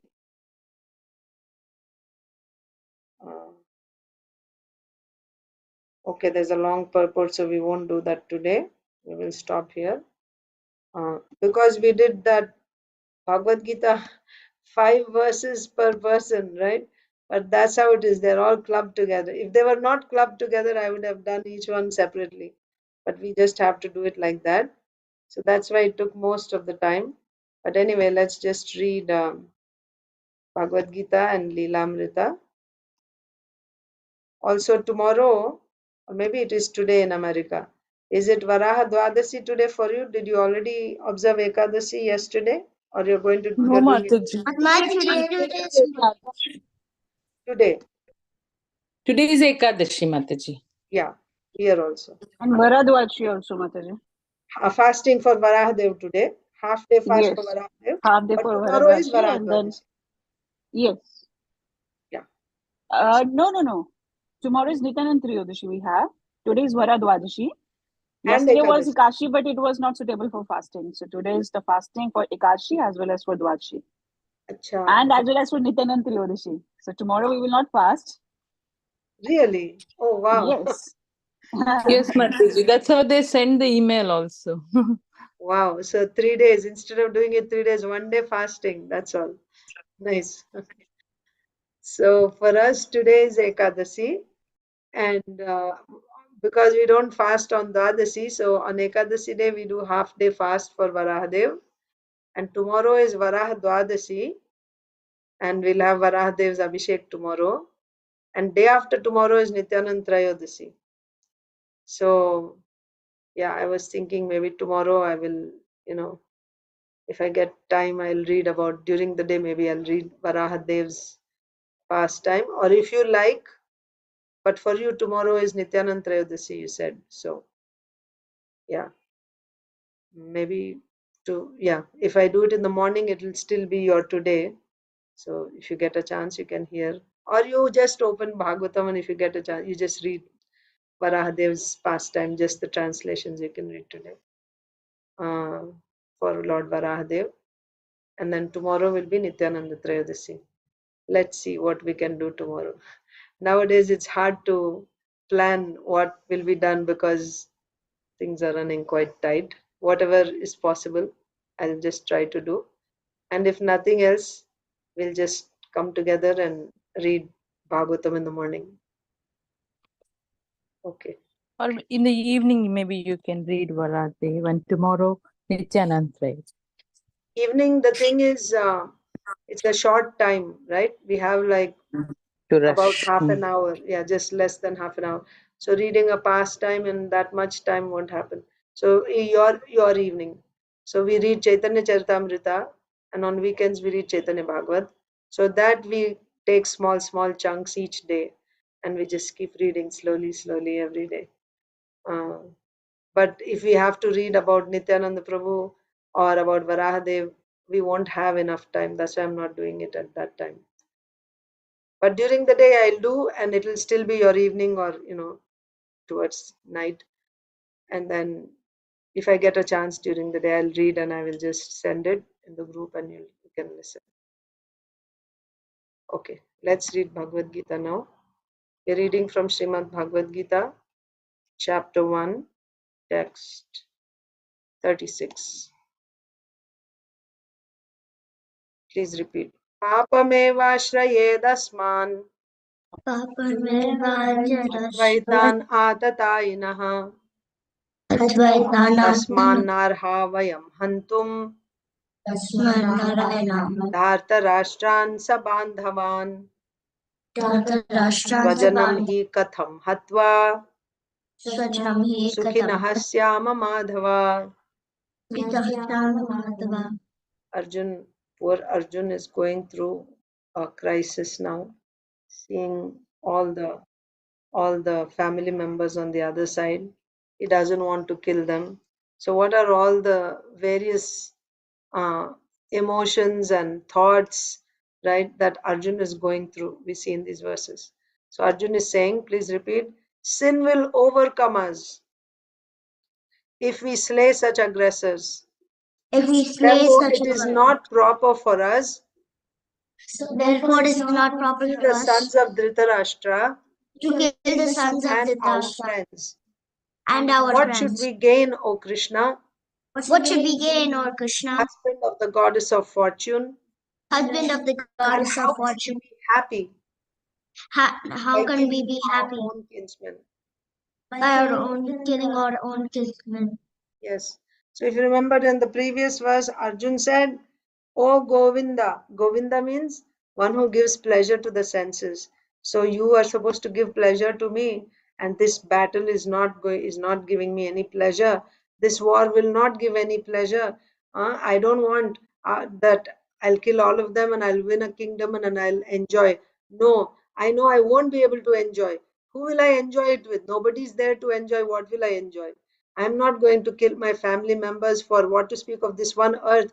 Even if you gave all 3 planetary systems, upper, middle, lower, in exchange, right? If I killed all of them, you give me all 3 planetary systems, still I'm not willing to kill them. Why? That consideration was, I won't get any enjoyment from this. I'm not going to fight. So in this verse, Arjuna is saying, sin will overcome us if we kill them. This is another argument Arjuna is putting. We will get sin if we kill aggressors. That's interesting. Aggressors, in the purport, Srila Prabhupada will explain, there are 6 types of aggressors. Who they are, we will read in the purport. Right? Someone who comes and steals your wife, someone who sets fire to your home, who comes with weapons to attack you, like this, who usurps your land by force, who gives you poison. These are all different types of aggressors. So according to Arthashastra, any aggressor, right, you can kill. There is no fault if you kill aggressors. This is Arthashastra. Arthashastra. So if such aggressors come, even if you kill aggressors, these aggressors, you won't get any sin. But what is Arjun saying? If we kill these aggressors, we will get sin. Why he is saying that? Because now Arjun is quoting not Arthashastra. Arjun is saying higher than Arthashastra is Dharma Shastra. Dharma Shastra is superior to Arthashastra. According to Dharma Shastra, if you kill your family members, you will get sin. And he will explain how you will get sin. Right? So Arjun is now talking of Dharma Shastra and saying, no, even if they're aggressors, we should not kill them. If we kill them, we are going to get sin. I'm not talking from Arthashastra point of view. I'm talking from Dharma Shastra, which is superior to Arthashastra, like that. So let's read Srila Prabhupada's purport. Once again, translation. Sin will overcome us if we slay such aggressors.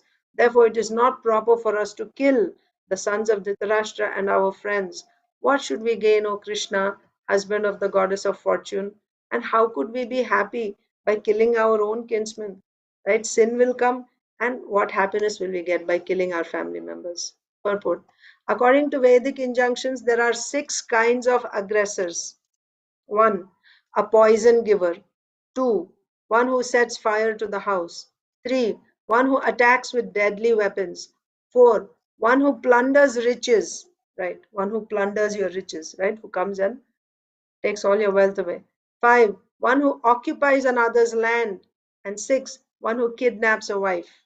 Such aggressors are at once to be killed, and no sin is incurred by killing such aggressors. This is Vedic injunctions. So again, Vedas include all different dharmas, right? There is Artha Shastra there is Dharma Shastra there is Jnana Shastra there are Bhakti Shastras there, everything is there in the Vedas. So, according to Vedic injunctions, that means, it's Artha Shastra. These aggressors should be killed at once. You should kill them, and by killing them, you will not get any sin. Also, you remember snakes, right? You shouldn't harm any living entity unnecessarily. But snakes, as soon as you see, you can just kill them right away. You should kill them. How do we know? Mahajano yena gatasya panta. Srila Bhaktisiddhanta Saraswati Thakur said. Prahlad Maharaj said. Like that. So, this is also said in the Shastra, like that. So you can kill, and if by killing that you don't get any sin, that's the point, right? If by killing under these circumstances you don't get any sin. Who's saying this? The Vedas are saying this. These are the Vedic injunctions. Such aggressors are at once to be killed, and no sin is incurred by killing such aggressors. Such killing of aggressors is quite befitting any ordinary man, right? For an ordinary man, it's fine to kill. But Arjun was not an ordinary person. He was saintly by character, and therefore he wanted to deal with them in saintliness. This kind of saintliness, however, is not for a Kshatriya. He's on the battlefield. Srila Prabhupada gives the example of a girl goes on the stage to dance. She's a dancer. That's her profession, right? She'll go on the stage and she'll perform, she'll dance, and everyone seeing her dance will clap and, they'll enjoy. Now she's a dancer, it's announced, that's her profession. She comes on the stage to dance, and then she just puts her gungat like this because she's feeling shy. Oh, all these men are going to see me. So she's like putting her gungat on like this, and going on the stage. Does it befit her position? No. You are a dancer and you're supposed to dance freely, because that's what is expected of you. You're not a bride sitting, like very shy with your gungat down. That's not your role there. Your role there is, you're a dancer, you should come and dance freely. After going there, all of a sudden you feel shy and you won't dance. What will the audience say? That type of behavior is not expected. Similarly, Arjun is a warrior. He's on the battlefield and the conches are blown. He's there with his Gandiva bow, the best warrior on the planet. He's standing there. Now everyone is expecting. And in Vedic battles, they go with all these instruments and everything, conch shells, and they play just like there's a when there is like a match between two people, they play music. Now also you have, right? There's cheerleaders, right? So they're dancing and they're cheering, they play instruments. It's fun. So when they take pleasure when a great warrior is fighting and they play their musical instruments, everyone is cheering. And now Arjun says, no, this is not correct to fight and kill. He's feeling, now he gets this saintliness in his heart. He's feeling compassion. Oh no, all these people will be killed. And, killing is not good. Does it befit a Kshatriya on the battlefield? It would befit a sadhu, a saintly person, right? He may say, no, you shouldn't hurt any living being. But Kshatriya's duty is to kill. Of course, for dharma, not just kill whimsically. But nevertheless, Kshatriya means, he's chivalrous, fearless, and, courageous.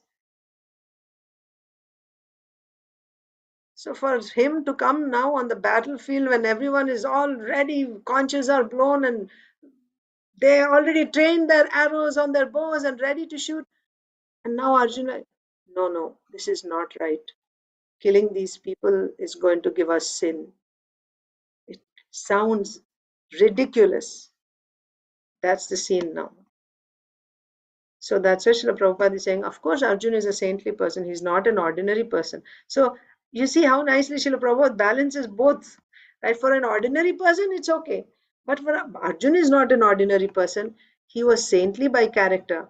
But this kind of saintliness, however, is not for a Kshatriya. Here, Arjuna is playing the role of a Kshatriya. Although a responsible man in the administration of a state is required to be saintly, right? He should not be cowardly.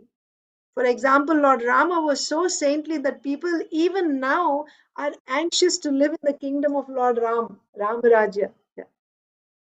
We are still seeing that, how people are just celebrating joyously that Lord Ramchandra is, once again installed. Now Ramarajya will come, right? So Lord Ramchandra was so saintly that people are even now anxious to live in the kingdom of Lord Ram. But Lord Ram never showed any cowardice. Lord Rama never showed any cowardice. Ravana was an aggressor against Rama because Ravana kidnapped Ram's wife Sita. Yes. So, seeing Ravana, if Lord Ramchandra were to say, oh no, whatever it is, I should be forgiving. He has done wrong, but it's okay. I should not kill him. Did he do that? No. Ravana was an aggressor. How? He kidnapped Lord Ramchandra's wife. Yes. But Lord Ram gave him sufficient lessons unparalleled in the history of the world. Yes, finally killed him also. That means, although Lord Ramchandra was very saintly, he played the role of a Kshatriya perfectly. In Arjun's case, however, one should consider the special type of aggressors. Who are the aggressors here? Not a Rakshasa like Ravana. They are namely his own grandfather, right? Whom he loved so much, his own teacher. Arjun was the favorite student of his teacher. His friends, sons, grandsons, these are all not one, but so many of them were the aggressors that he was to kill. Because of them, Arjun thought that he should not take the severe steps necessary against ordinary aggressors. It's just like saying, oh, if Ravana kidnapped my wife, then I will kill Ravana. But if my brother kidnapped my wife, I should be okay. I should be gentle with him because after all, he's my brother. You're seeing the point? So, what is your consideration here? Oh, my brother is the consideration, or dharma is your consideration? Dharma says anyone who steals your wife, you must kill him. Then are you adhering by dharma or are you adhering by your family ties? That's what is happening to Arjun. That's the difference between, how Lord Ramchandra dealt with Ravana and how Arjun is thinking right now about his aggressors. Purti.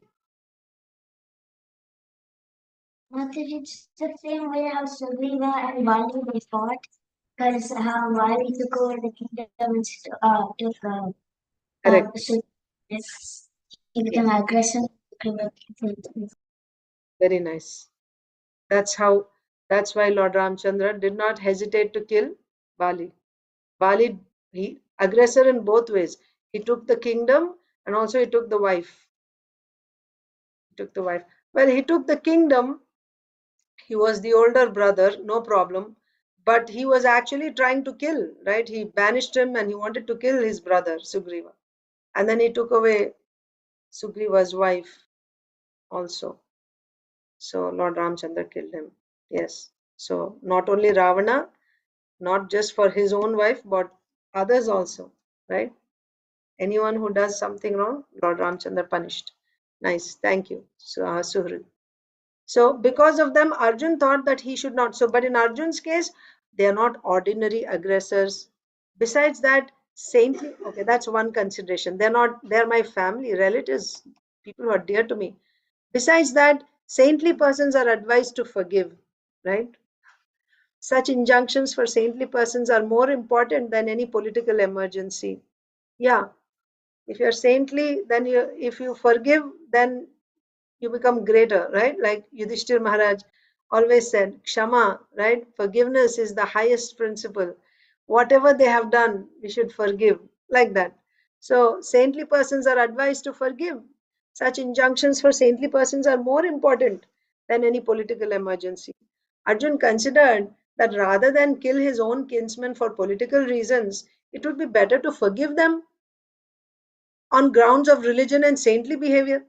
But what is the problem here? Right? It's true. Yudhishthir Maharaj was saying all the time, forgive, forgive, forgive. Right? So what is wrong with Arjun saying, let's forgive them now? Why? What is the problem? He should also be like worshipped. Oh, he's so wonderful. He wants to forgive. What's the problem with Arjun's forgiving them now?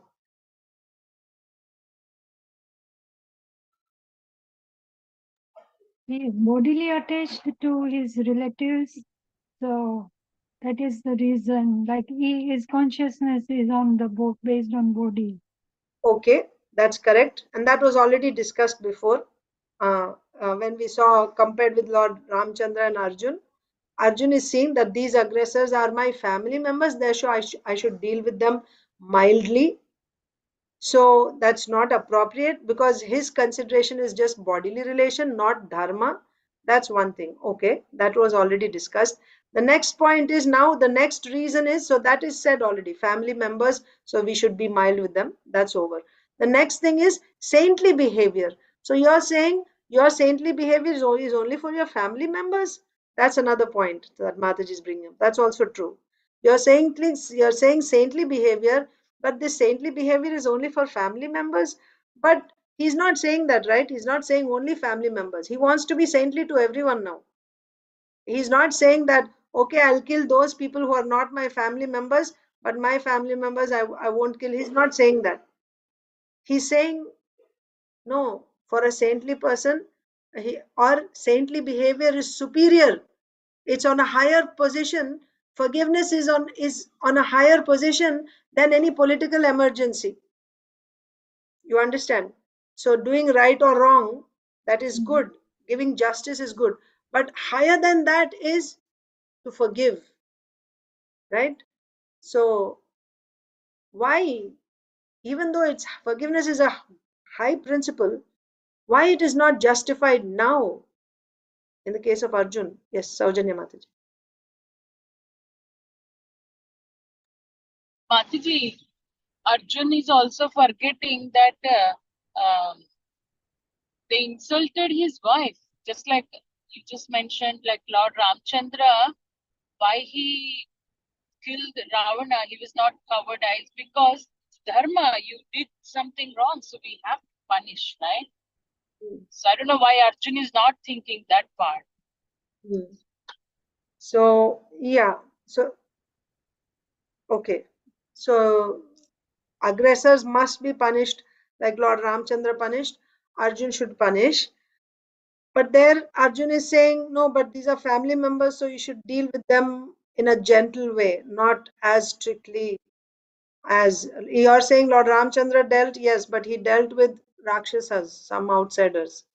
He didn't deal with his brothers and his sons like that. You understand? So Arjun is saying, no, but these are my family members, so they should be dealt with in a gentler way. So that is also taken care of. So I'll just tell you what I'm thinking here. Saintly behavior is not justified. All that was already done. They didn't just come to this battle the day when Draupadi was insulted. They went through 13 years of exile, forgiving all the while. Yudhishthir Maharaj, the other brothers were ready to go and fight after 13 days.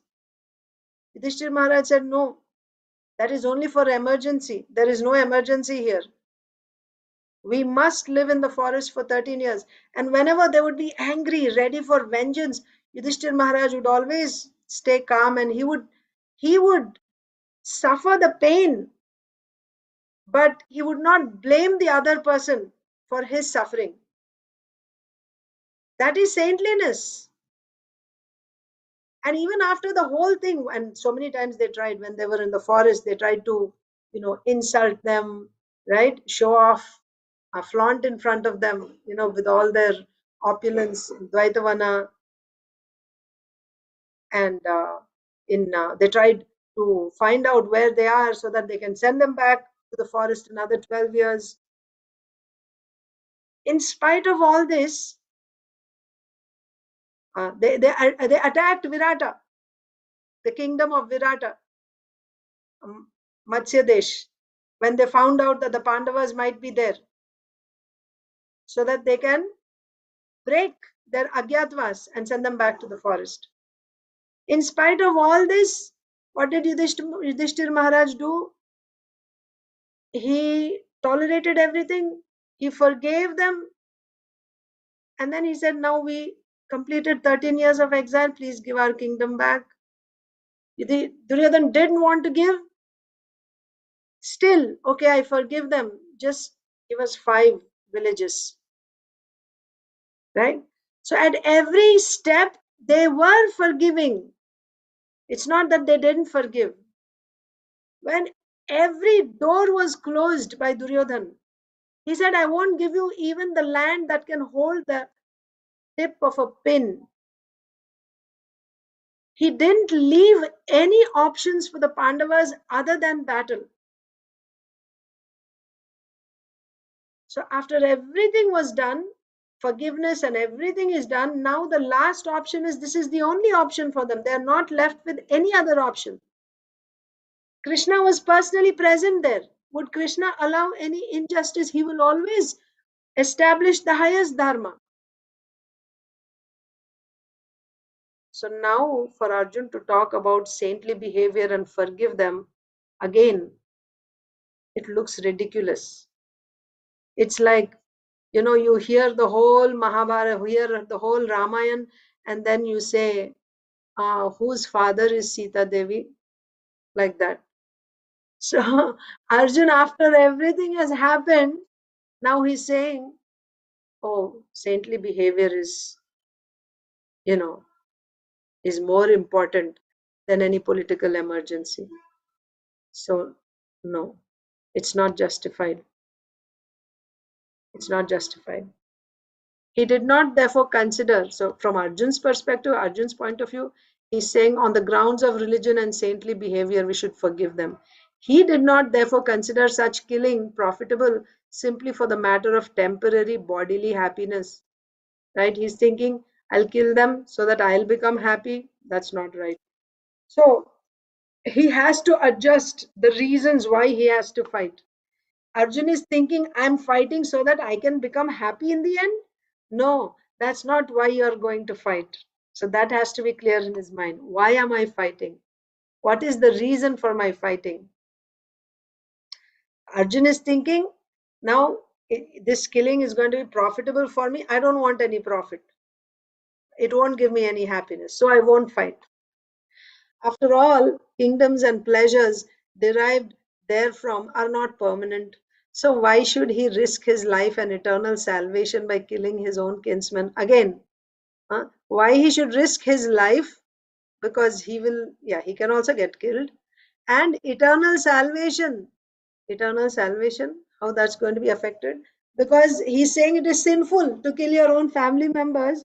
So instead of making advancement, I'll go to hell. So why should I risk all this by killing my own family members? Arjun's addressing of Krishna as Madhava, or the husband of the goddess of fortune, is also significant in this connection. He wanted to point out to Krishna that as the husband of the goddess of fortune, he should not induce Arjun to take up a matter which would ultimately bring about misfortune. Earlier, previous verse, he calls Krishna Govinda. Govinda means one who gives pleasure. So you are supposed to give me pleasure. This battle is not going to give me pleasure. So don't induce me in this battle. And now he's saying, Madhava, O husband of goddess of fortune. Right? So wherever Krishna is, his wife, the goddess of fortune, will be there. That means all fortune will be bestowed on the person who is with Krishna. So you are the husband of the goddess of fortune. This battle is not going to be fortunate. It's not going to bring any fortune to me. So you don't induce me to fight again. Right? Govinda and Madhava significance. Krishna, however, never brings misfortune to anyone, to say nothing of his devotees. Krishna does not. If Krishna is asking Arjun to fight this battle is never going to bring misfortune. Right? Any gifts which are given by the Supreme Lord, even if you are, like someone who goes for some material results to the Supreme Lord, those material benedictions are never going to be inauspicious to a devotee. Never. For example, Dhruva Maharaj, right? He got a kingdom after worshipping the Lord. That kingdom, that opulence which he got by worshipping the Supreme Lord, was never inauspicious to him. He didn't face any problems because of uh, the gifts that he received by worshipping the Supreme Lord. Whereas Hiranyakashipu worshipped Lord Brahma and he got material opulence. And the result of that opulence was he became so arrogant and proud, and ultimately he got killed. He was destroyed. Same with Ravana. He worshipped Lord Shiva and he got opulence. And the result of that was, again, he became so puffed up, committed so many sins, so many offenses. Sins, forget sins, offenses. The result was he was also killed. So the opulences or gifts that you get by worshipping the demigods are never auspicious.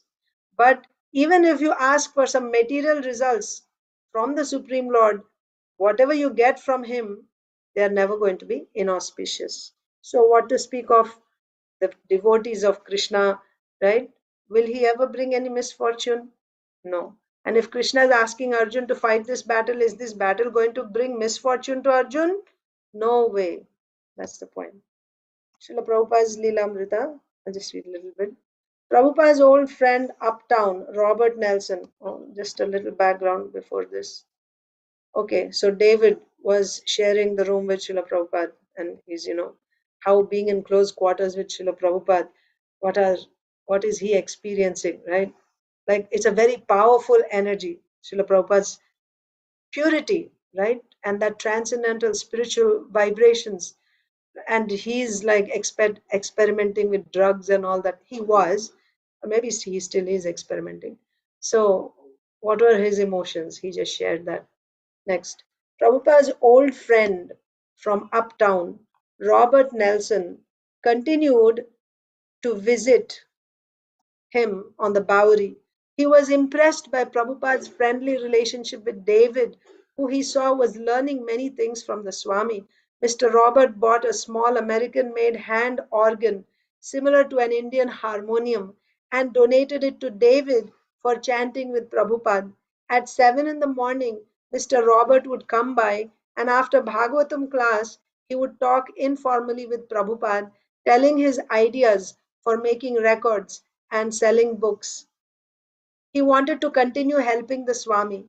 They would sit in chairs near the front window, and Mr. Robert would listen while Prabhupada talked for hours about Krishna and Lord Chaitanya. New people began coming to see Prabhupada on the Bowery. Carl Jurgens, a 30-year-old black man from the Bronx, had attended Cornell University and was now independently studying Indian religion and Zen Buddhism. He had experimented with drugs as psychedelic tools, and he had an interest in the music and poetry of India. He was influential among his friends and tried to interest them in meditation.